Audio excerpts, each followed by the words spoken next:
Hello বন্ধুরা, আজকে দুপুরের এই যে মেনু চিকেন হচ্ছে। চিকেনটা আদা রসুন লঙ্কার গুঁড়ো চিকেন মশলা নুন দিয়ে আর একটু সর্ষের তেল দিয়ে ভালো করে মেখে রেখে দিয়েছি। আর এদিকে আলুটা ভেজে নিলাম আর চিকেনগুলো ভালো করে যে ম্যারিনেট করে রেখেছিলাম ভেজে নেব। আদা রসুন দিয়েই যে মেখে রেখেছিলাম আদা রসুন সব কিছু দিয়ে সেটা দিয়ে ভালো করে এপিট ওপিট করে ভেজে নেব। হাই হিটেই ভাজবো, কোনো কমাবো না। এই দেখো এক পিঠ হয়ে গেছে, উল্টে দিলাম। এইভাবে করলে খুব টেস্ট লাগে, একবার করে খেয়ে দেখো। সব রকম মশলা দিয়ে, মশলাটা আর একবার বলে দিচ্ছি শুনে নাও। আদা রসুন লঙ্কার গুঁড়ো চিকেন মশলা নুন আর হলুদ আর সামান্য হলুদ আর সর্ষের তেল দিয়ে মেখে রেখেছিলাম। এইগুলো যে কড়ায় ভাজার পর মাংস ভাজার তলায় যে মশলাগুলো এই যে কাচিয়ে রেখে দিয়েছি, এগুলো কিন্তু ফেলবো না।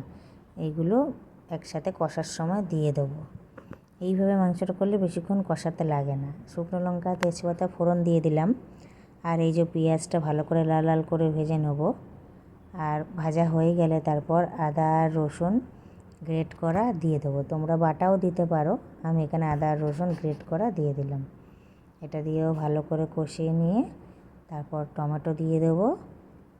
লঙ্কার গুঁড়ো মোটামুটি ওতে ভালোভাবেই দেওয়া ছিল, মানে পুরো পরিমাপ মতোই দেওয়া ছিল। নুনও ভালো করে পুরো পরিমাপ মতোই দেওয়া ছিল, তাই এই মশলাতে নুন ফুন দেবো না কিছু।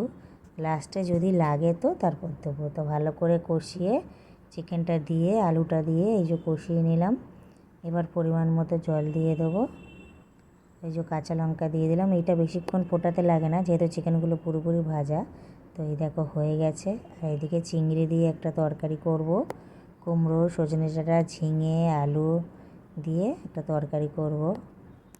এটা খেতেও খুব ভালো লাগে। চিংড়িটা এই যে ভেজে নিলাম, ভেজে তুলে রেখে দেবো। আর এদিকে এই যে সবজিগুলো সব কেটে নিয়েছি, চিংড়ি ঝিঙে কুমড়ো আলু পাঁচফোড়ন আর শুকনো লঙ্কা তেজপাতা দিয়ে দিলাম। আলুটা আগে দেবো, আলুটা ভাজা হয়ে গেলে তারপর বাকি সবজিগুলো দেব। এই যে ভালো করে কষিয়ে নেব। হলুদ লঙ্কার গুঁড়ো নুন টমেটো আর একটু জিরে গুঁড়ো কাঁচা লঙ্কা দিয়ে কষিয়ে কম আঁচে চাপা দিয়ে রেখে দেবো। এই যে চিনি দিয়ে দিলাম, চাপা দিয়ে রেখেছিলাম, জল উঠে গেছে। এই যে চিনি দিয়ে একটু ভালো করে নেড়ে চেড়ে নেবো। জল উঠে গেছে দেখো। এই যে চিংড়িটা দিয়ে দিলাম, বেশ অনেকটাই চিংড়ি দিয়ে দিলাম। দিয়ে একটুখানি ফোটালেই হয়ে যাবে। মাখা মাখা মতো হয়ে গেলে এই যে রেডি। একটু রস রসে রাখলাম, এটা এরমই খেতে একটু ভালো লাগে। একবার করে খেয়ে দেখো তোমরা।